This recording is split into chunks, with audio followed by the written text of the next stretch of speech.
Hi, welcome to Navigate the VUCA World.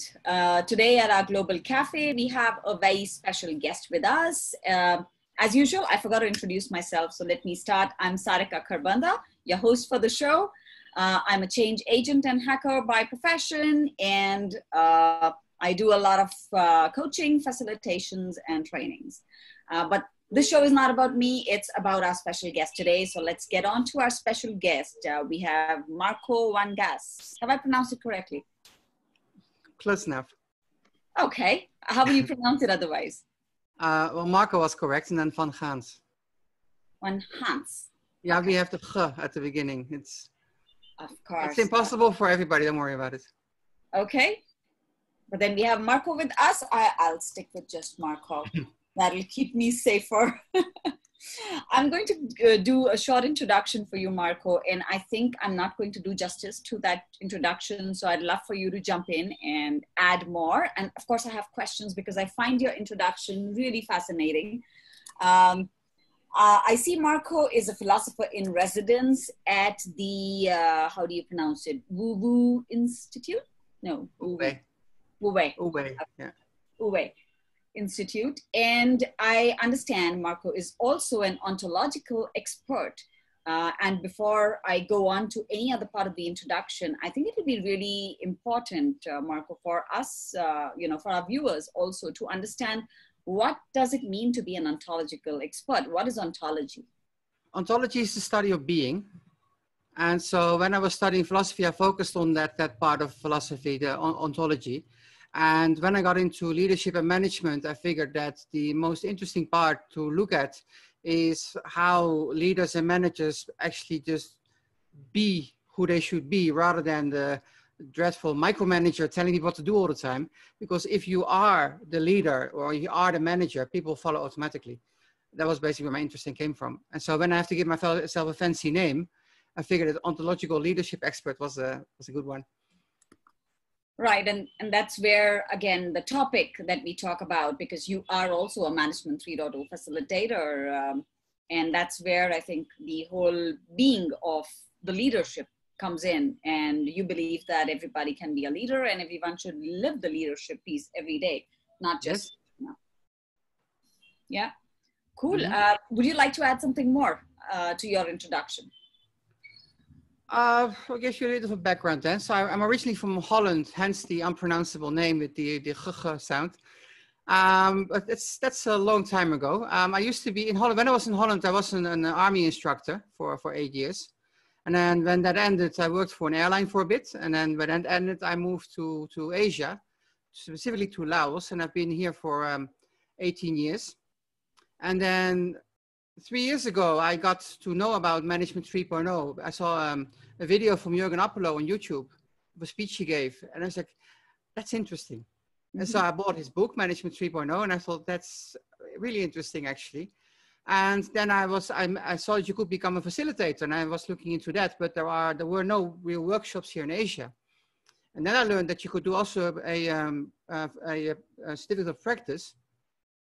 So I did that. I experimented and I wrote it down and I sent it off to Management 3.0, and they said, that looks great. And I got my certificate, and then I became a facilitator 3 years ago. And since then I've been running workshops all over Southeast Asia, basically. And until the beginning of this year, I was enjoying it very much. And then last January was my last one in Bangkok, and then it all came to a horrible halt. So I can totally echo that. It's the horrible halt in, Well, and then because I had nothing to do, one of the questions was I often get asked in my workshop is about case studies. And I figured, well, I've got a lot of information, and that's why I wrote the book we're talking about today, because I had nothing better to do. Well, I think that was probably one of the best things that came out of it, right? So why don't we... It's been a useful waste of time, Yeah, and I resonate and echo the fact that, people do ask. So as I facilitate the Management 3.0 myself, there's a lot of questions. So how many organizations are doing Management 3.0 end to end? And then my question is, what does end to end mean, right? It's not like a framework. So the question is, are there case studies out in the market? Of course, we have a lot on the Management 3.0 website in terms of what people have done, implemented in the practices, but then when I read your book and then we connected, I thought that was a very exciting case study. But before that, how about we introduce your book, the In-Depth Management 3.0 case study, The Naked Espresso. Can we see a copy of the book? Yeah, the copy is in a mirror script, I'm afraid, is here. That's nice. Yeah, it's got it's the logo of a coffee shop, and then the cup of coffee which you can't see on the camera is the Facilitator Practice logo from Management 3.0. So as in you become a practitioner of Management 3.0, and it's like a latte art thing. So I thought that was quite nice, and it convinced Jürgen to write a foreword for my book as well. So. And I saw that, yes. Could you show the book up again? I'm just going to click a picture. That was quite cool. We have to get it. Okay. Let me see. Into focus. Got it. It keeps disappearing though. Cool. It must be the light breaking it up. Yeah, yeah, that's fine. We got it. Okay. So tell us, where did, of course, I know the context of, why behind the book. And I understand, a lot of people asking, like you said, for case studies, etc. Diving right into the book, because when I started to read it, I think the most exciting piece is, why is it called what it's called? It's called, okay, the in-depth case study, and then it's called The Naked Espresso. So tell us something about, why do you call it that first to start with? The Naked Espresso part, or the in-depth study part? The Naked Espresso. We know what the in-depth case study is. So Naked Espresso is the name of the coffee shop in the book. One reason for picking the word naked is that those books sell more. There's a statistic about that it sells 7% more of the word naked is in the title. And I thought it was a catchy title, and it's made a nice logo. So. And then, was there an association with espresso and coffee? Well, for me personally, one of my first consultancy clients was a coffee shop. That was what it was based on. What I did not know, and what I learned from after writing the book, is that Jürgen Appello has a complete obsession with coffee. And so by accident, I picked something he was really interested in. That is, I like coffee as well. So it's basically a coincidence. But what I did think was that most like Management 3.0, like Scrum and Agile and all that stuff is all based around software development. And so I really wanted to pick something that is not software development, which is not tech. And then everybody knows coffee shops. Everybody goes to coffee shops. And so we can all, when you read about it, you can imagine the situation, I think, even if you have no specific background in the topic. So that was the main reason picking a coffee shop. Right. So maybe we just dive into then about this whole journey that you're sharing with us in the book, and that's completely around Management 3.0. And perhaps you can give us a little context, about why do you believe companies today should be, first of all, adopting Management 3.0, and why is this case study focused on Management 3.0 and not any other form of management? Well, as I said, when I learned about Management 3.0, I got really excited about it because it's the focus on the management as a group responsibility rather than the manager telling people what to do. And my personal long life trauma I have about managers is when I was in high school, I worked in a supermarket to stack the shelves. And so I had to put the soup cans on the shelf, and then you have to mirror the labels and everything. And so I would just like take a can and put it on the shelf, and then take a can and put it on the shelf. And then the manager came to me and says, it's wrong. I said, why? It's not rocket science. It's putting cans on the shelf. And he says, no, you have to do it like this. I said, yeah, but I'm left-handed. So I do it like this. And he said, well, but everybody else does it like this. So that's what you should do. I said, no. And then I quit. And so that trauma on micromanagement made me really focus it. So when I saw that, that managers should not tell people what to do, they should create the environment that people can actually do what they have to do. And that's what Management 3.0 focuses on. And that's how I got really interested in it. And all the tools and exercises that come with Management 3.0 allow managers to actually grow into that direction. Interesting. Oh, it's a very fascinating example that you give out here. I could never imagine, somebody would have a problem with a left hand or a right hand. Me neither. That's why I didn't last for long. But because when he confronted me, I was really confused. What do you mean is wrong? It's putting cans on a shelf. It's exactly. Well, he was a supermarket night shift supervisor in his late 40s for a reason, right? I mean, it's fair enough. So my thinking. yes, so the fact that now you think around management 3.0 and you have a state of being of yourself, and I've met you once in person, and of course we've spent time around the retreat that we had for management 3.0, and I think you kind of exhibit pretty much all the behaviors I would expect to see in like a management 3.0 leader. But tell us, how would that be different from, let's say, a management 1.2 or a 2.0 leader? One, of course, you talked about the micromanagement trap. Maybe a couple other examples that I know you've shared quite a few in the book itself already, but I'm trying to extract them out already. Okay, well, I can maybe give an army example. I was in the army. I was a sergeant. And so the army, of course, is like as 1.0 as you can get, of course. There's people who shout around orders and other people follow it without questioning. And that didn't work for me at all, I thought. And so my group, we had a task to do. We had to build mobile airports, which was not the most exciting thing. And it's 4 hours of very hard work and then 10 hours of doing nothing. Mm-hmm. And so what I used to do is everybody knows what they have to do. So I would just tell them, okay, this is where we go. You know what to do. Go. And then leave them alone. And then 4 hours later, there's an airport. And then officially I should then go do like training with them or maintenance or something. What I would do is get them into my car and we drive to a village nearby and have a coffee or beer depending on the time of day. And then by the time we have to go break down the airport again, go back. And at some point my lieutenant came to me and says, okay, I don't know what you're doing. And I don't think that you should tell me what you're doing, but I think you should keep doing it. Because my group was very, very motivated because I let them do their work. I left them alone. And when we had time, we did some fun stuff. And so in a very 1.0 situation, that was a very 3.0 attitude, I think, that I had my soldiers, they know their work. So I trusted them to do their work. And as a result, I had the best functioning team.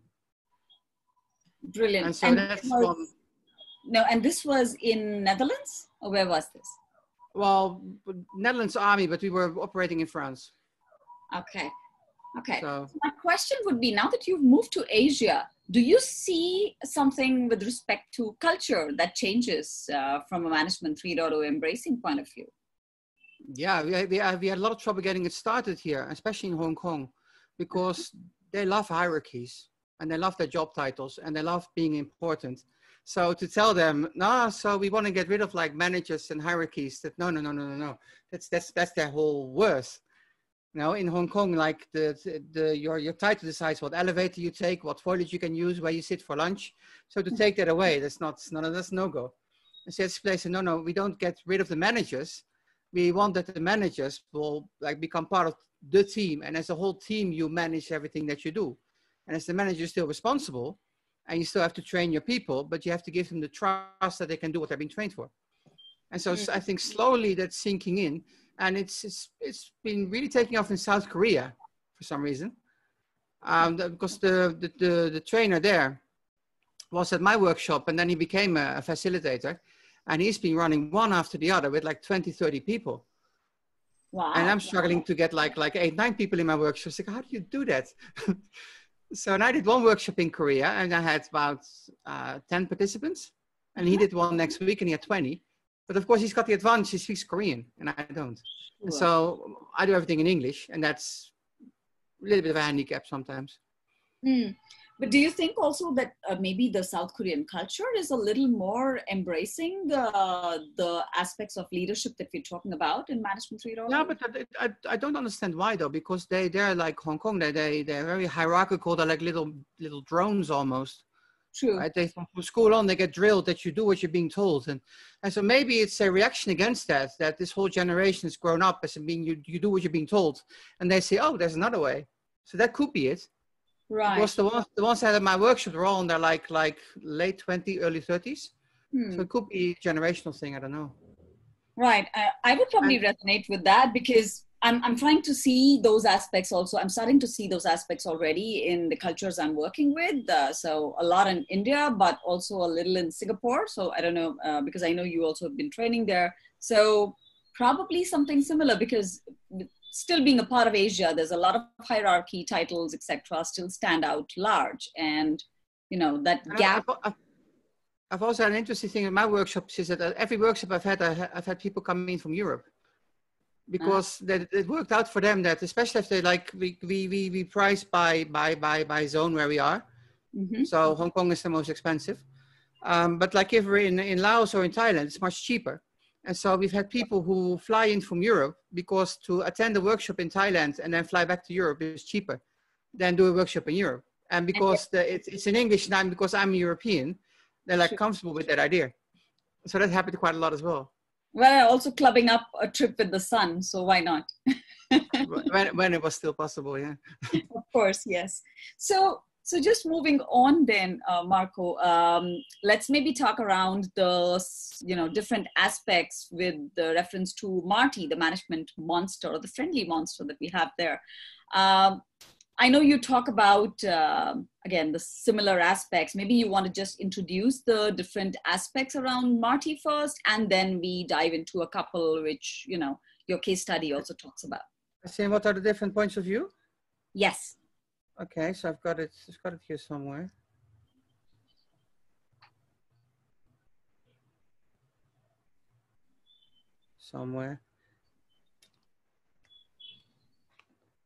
Well, I know them, okay. It's so the 6 points of view from the management monster, I think it's called, yeah, which Jürgen Appler created just to have something to put those names on, right? So you have the energized people, so to make sure that people have the motivation to do the work that they've been hired for. Then in my workshop, I changed the order around of what the original was, so I follow my own order. And I want to ask you why. Does that... is that relevant? Because the workshop goes from energized people to the one with delegation. Empower teams, yes. Empower teams. And my logic was, well, before you start delegating things, you want to make sure they've been trained well. And so I put the... Develop competence, I think. Yeah, I do need the names though. So develop competence, I put that as the second one. Because I figure that's more important, that you want to have them motivated. Then you make sure that they can do what they have to do. And then I go to growth structure, which in my book is a very theoretical part on how should the organization be organized to successfully implement management 3.0 practices.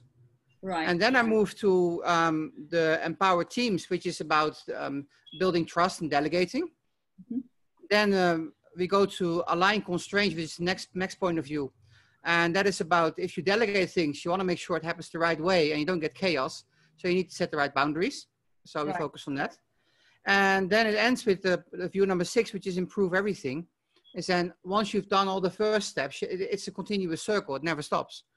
Right. So then you start looking at motivation again and see, okay, how can I motivate them better? And what more training do you need? So it keeps circling around. There is no end to it. And as you said before, it's not a framework. You just copy paste. You have to, it's a process. So every time you do something new, you learn something new, you have to adjust to what you've just learned. So true. No, and I love the fact that you had developed competence before everything else. And I was like, there has to be a reason, right? So as I kept reading through, I was like, oh, that's interesting, because now that can serve as a prerequisite for everything else, is because it's immediately after energizing people. And the quote from that chapter is what I wrote, because I really liked what you wrote. Completely makes sense. And that's by Bruce Lee that you quote out there. I fear not the man who has practiced 10,000 kicks once, but I fear the man who has practiced one kick 10,000 times. Beautifully said. It's really nice. And that gets me to the question that, we talk so much in organizations about teams and individuals wanting to develop competence. And why is it so difficult for people to bring, or for organizations to bring their teams and people up to that level of competence before they can, start investing into other aspects of leadership? Because it's very hard to train people, and it's very hard to know what they need to be trained for. And from a manager perspective, it's very hard to, you have got your point of view on things, and that's not the same for the people that you're actually managing. I can maybe give an example of that. as a teacher, I had to observe other teachers. And then one day I was in the class and I was observing a new teacher, and I thought he was horrible.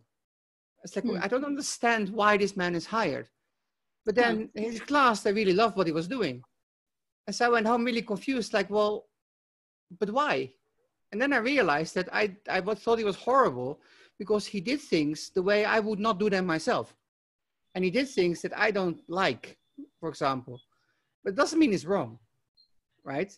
And so for a manager to know what people need and how it needs to be done and what they want, especially what they want, is really hard. And that's why I keep the motivation part in the beginning. So first learn, what do people want, what do they care about, and what puts them off, and then develop them, and then you can start thinking about delegating. That's my which is really right, and that's a very fair point, right? As management, we also need to understand what do our people really want to learn. Now, how many teams, how many management people are actually doing that? And the question is, in the world that we live in today, which has got VUCA literally today that we live in, we've seen amount of uncertainty that we probably didn't see before ever. I mean, it is a volatile, uncertain, complex, and, you know, fully ambiguous world today. So why is it that, okay, we know the why. Let me put that to you as to how can organizations then change their approach to be able to understand their people so that, you know, you learn first about their motivation. That goes right back to the beginning of the energized people. That is, I think, is a very powerful way to know what people care about. Also, I talk about the not so much. Yeah, also the personal maps, for example, that you get to know people beyond their CV, which I think is really important because especially in the corporate world, people think in CVs, and CVs are, well, not true to begin with. They've all been adjusted and stuff and made look better. And it's not really people care about. And so the personal maps, especially the way I do them, I think, the feedback in my workshops is that people are really amazed about the stories that come out of people. Because if you give people a chance to say things, they will. And everybody has interesting things to say. Because everybody lives basically the same life. A few years ago, I wrote a book about myself, very modest, just stories about myself. And then the feedback on that book is always, oh, I never realized how much you're like me. And that's because we all deal with exactly the same things in a slightly different context. Like in my book, for example, when I was in the army, I was court-martialed and acquitted. Very important. I did nothing wrong. But I mean, that doesn't happen to most people. But to get in trouble with your boss happens to most people.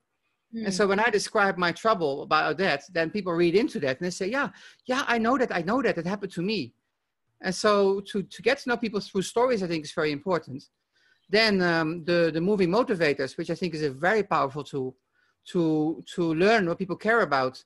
And what fascinates me there is that most people don't know what they care about.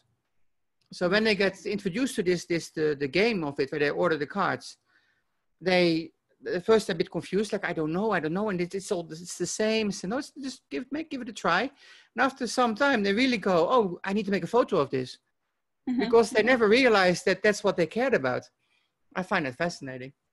And so to focus on those things first, to really get to know people, and as I said before, to really know what puts them off. That's much more important than what they like. People are happy to say what they like, but what puts them off, they don't really openly want to say normally.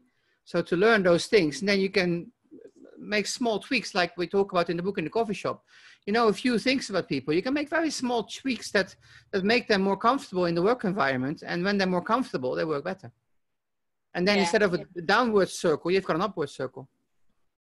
True. It's like removing those tiny demotivators that you figure out about people and just plucking them out of the system.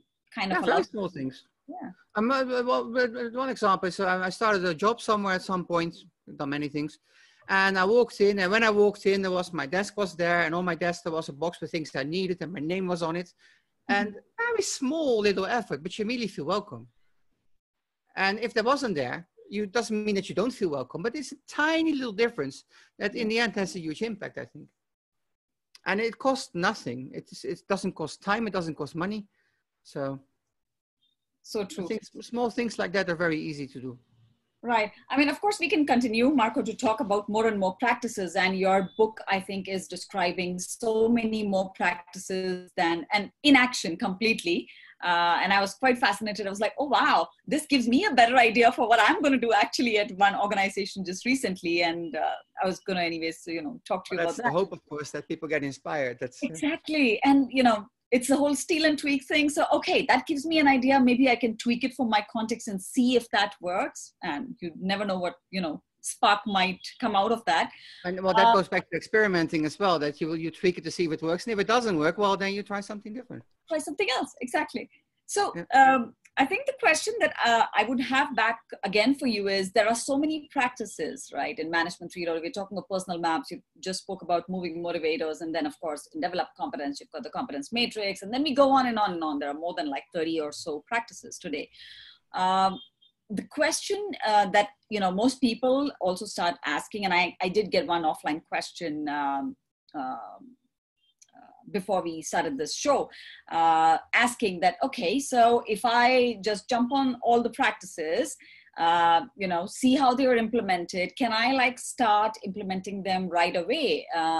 Do I not need a psychologically safe environment to do this? So what would you say to that?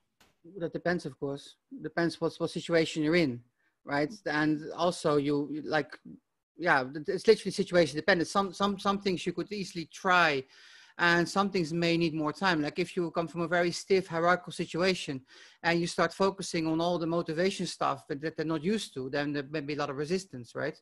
When you come to delegation, for example, that is, in my mind, that is all, it's 7 steps of trust you take.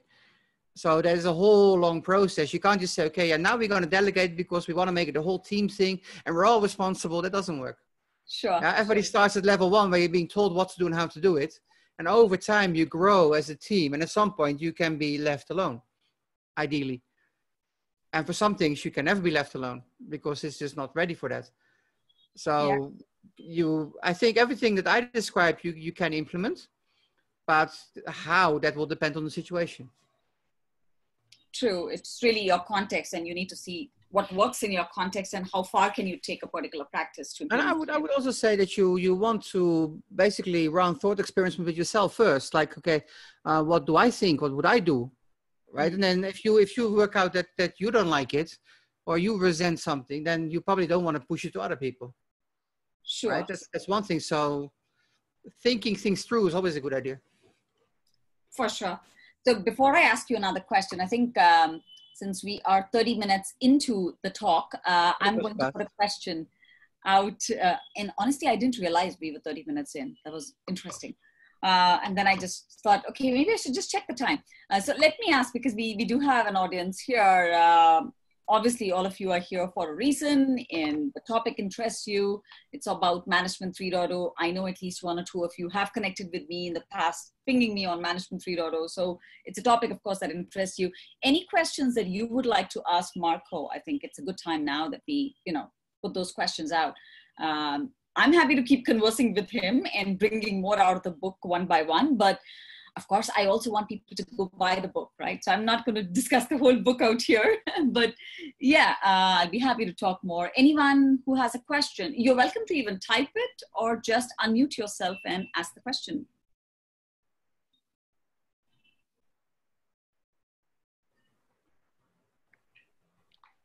So Sarika and Mark, thanks so much for that.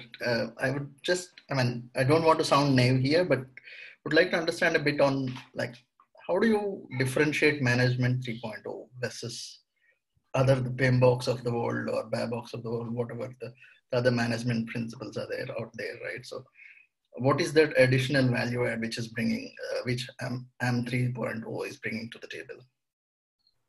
For me, right? Okay. So Yes. What I think is that there are hundreds of frameworks that tell you how to do things, and they all have a function for what they've been created for. I think the difference that Management 3.0 makes is that it's not a framework, and it's basically a collection of all the practices and ideas from everything else that worked and what they have in common. And Jürgen Appelo has written that down under the name Management 3.0. And then over the past, 10 years, I guess, more and more practices have been added to it. But the main difference is that it's not a framework. You can't just take it and put it into an organization and follow the rules and say you're done. It's an ongoing discussion of how can we improve things.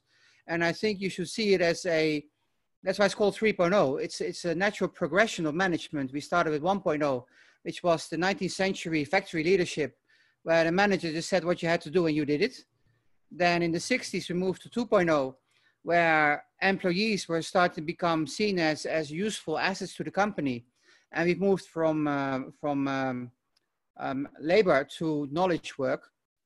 And now we're in an area where we need more creative work, because things are changing so fast, hence the VUCA, that if you can't adjust to new situations, you have no chance today. And so Management 3.0 is really focusing on that. How do we make organizations resilient to all these changes all the time? And the best way to do that is by eliminating the manager as a manager, but really as a facilitator that makes the team capable of doing their work. That's the whole point of Management 3.0, I think. Okay, man. Got it. Yep. Answer your question, Kishore? Yeah, it definitely helps. Yes. That's good. Thank you for the question. It was really good. Any other questions?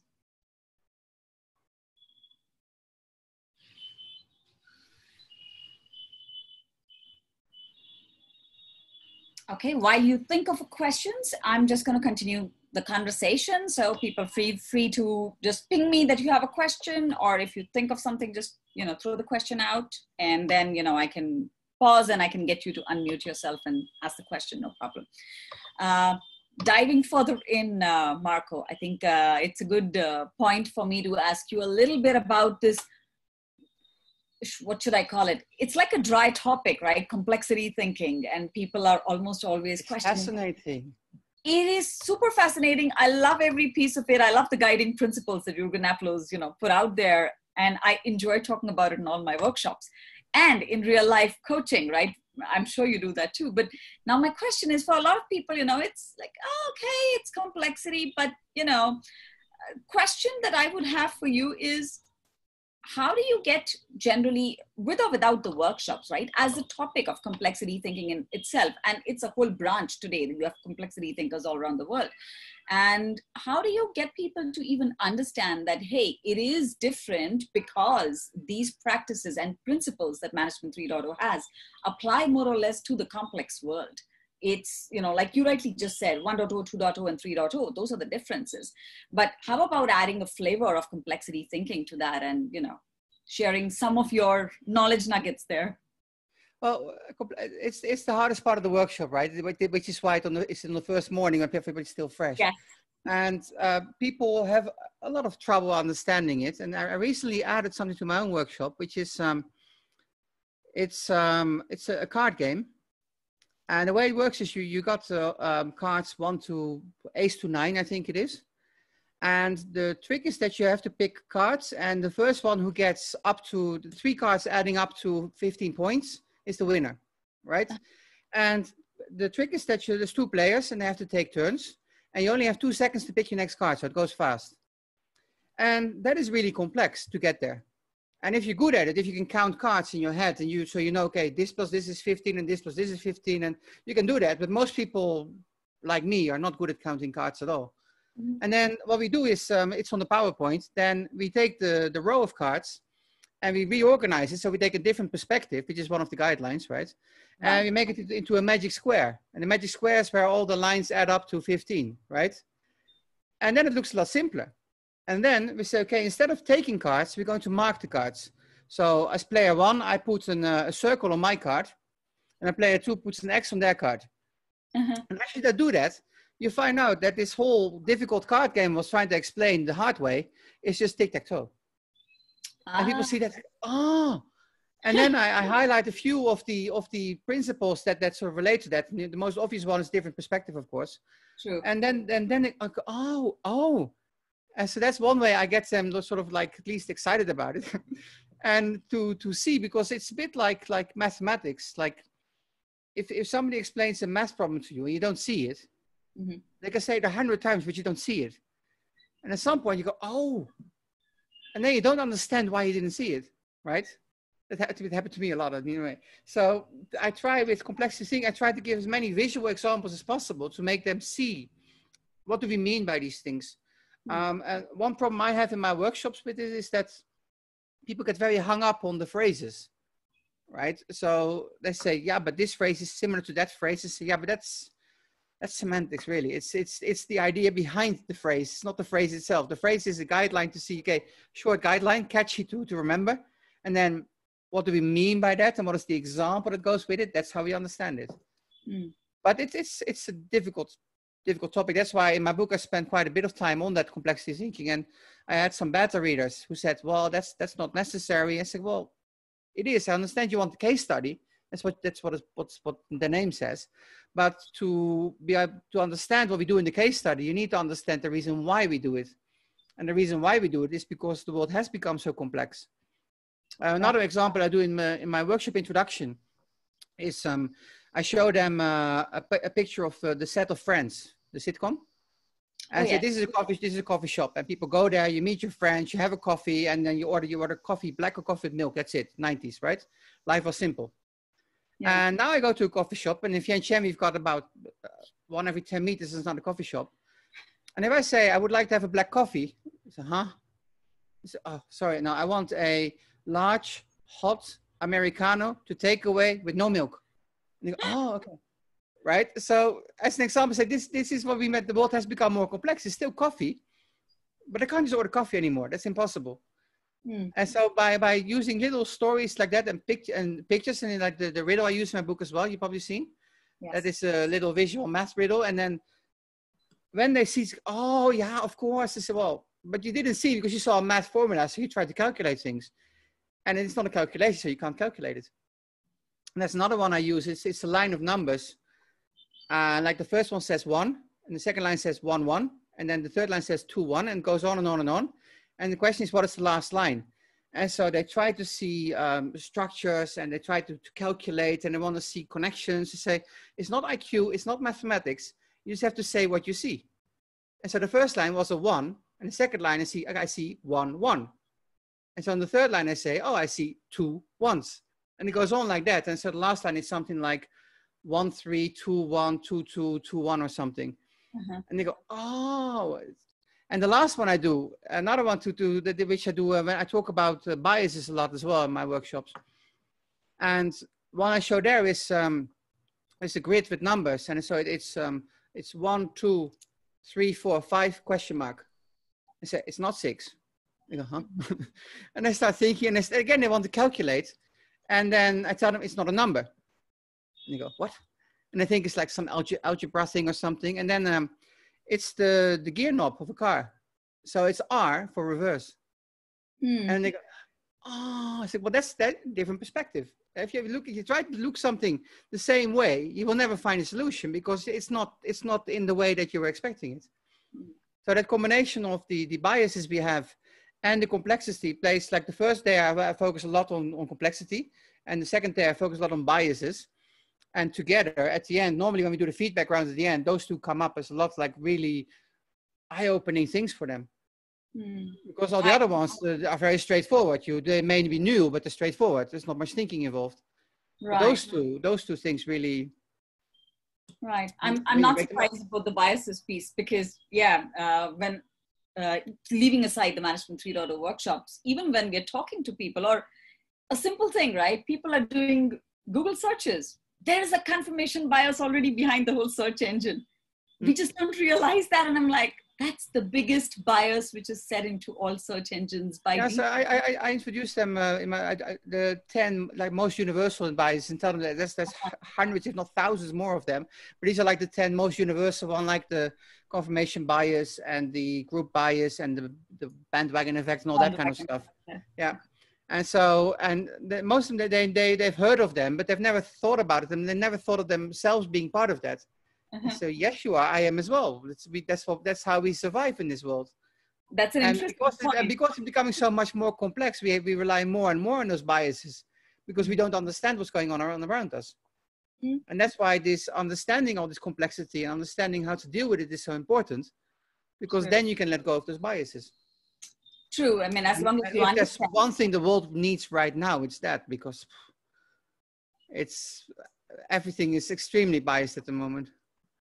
That is so true. And Yeah. I think it's a lot of times, you know, we hear, oh, I'm the most unbiased person. I'm like, okay, doesn't work. We are just human. We're all Yeah, susceptible to bias. it's survival instinct. There's nothing you can do with it. I tell people, it's like you can know about it, and you can, if you have the time, you can step back and think about it, but you can't stop it.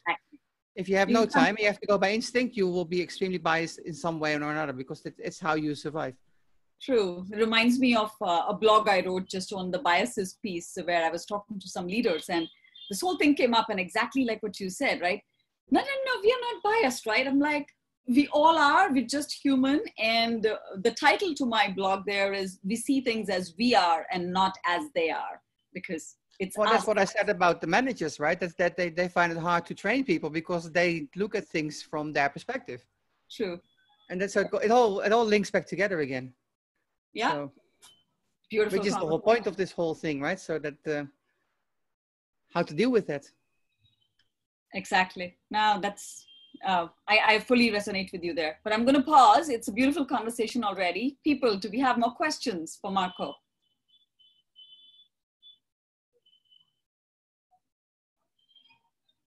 No, Sarika, I think we're already getting a good insights, you know, the kind of discussions you are having with Marko, and it's really insightful. Even, you know, it also gives me you know, the question comes to my mind is, even I question, you know, what I know as well. Maybe I know something X, but I question that X, that will that work all the time? No. So but even, you know, I've implemented something somewhere in organizations Y, but it may not be happen because we're discussing that, you know, people are different, the way of doing things are different, and they're accepted also in different manner.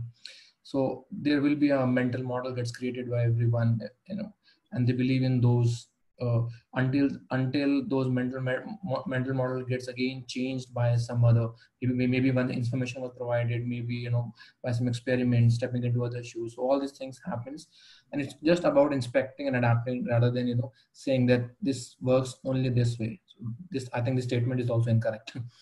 Well, that's one of the guidelines for complexity, right? I forgot the exact phrasing of it, but that you should not expect things to work the same way. What worked once may not work again, and what worked for one person in one situation may not work for you in another situation. True. And so to be aware of that is one of the most important things. Yeah. And then stealing and tweaking is great, but then you do that and you adjust it, and if it doesn't work, you adjust it again. Yes. That copy paste doesn't work. Steal and tweak works, copy paste doesn't work. True. Super. Thanks for sharing those insights, Prashant. Really helps. Any other comments before I come to, or questions before I have my last question for Marko? Although I could go on for another hour, I guess, but okay. We should time box. Okay, I mean, it's not the end. If we have no questions, feel free to connect with us offline. That's not a problem at all. I do have one more question then for you, Marko. If you had to, let's say, leave us all with the top 2 or 3 key insights from a Management 3.0 perspective. I know it's really tiny, 2 or 3, but I still said or 3 because I was like, oh, maybe 2 is less. I don't know. But maybe not more than 2 or 3 key insights or takeaways that anybody would anytime get from Management 3.0. What would it be from your perspective? I know it's a difficult trick one. Yeah. So, well, okay, I would say one thing that you want to really focus on is that you train for trust, right? And then once you created a trust, you have to then trust.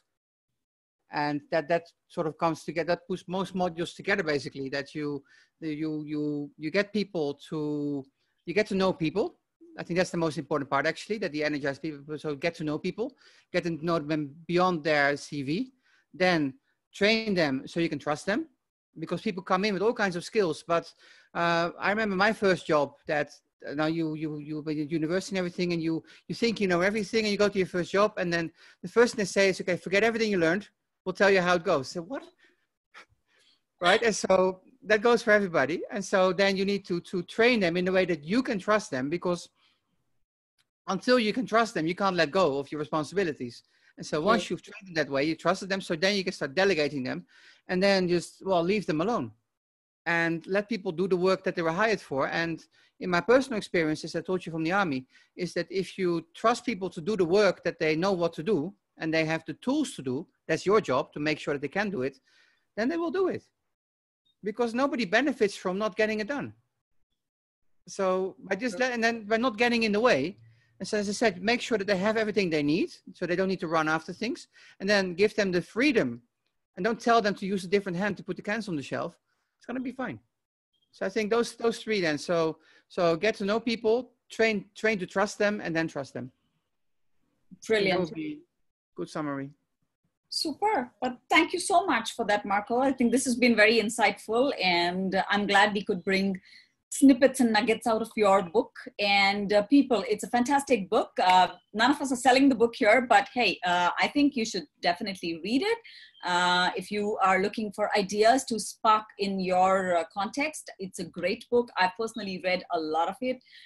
3/4 there, so I'm being true. I haven't finished it, but it's a really great book. If you want to, read up on some newer aspects of case studies, I'm sure you will get sparks that you could implement in your context. I would definitely recommend to them that, as you can see, the website behind my name, if they go there, there's a pop-up that comes up.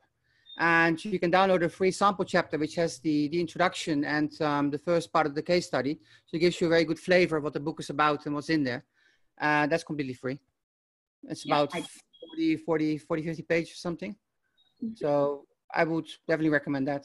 Then you get a good idea. And then if they're interested, it's available on Amazon. So for Kindle, you can get it on Amazon India. For paperback, you can't. I don't know why. But that's only either Amazon.com or one of the European ones. Okay, interesting.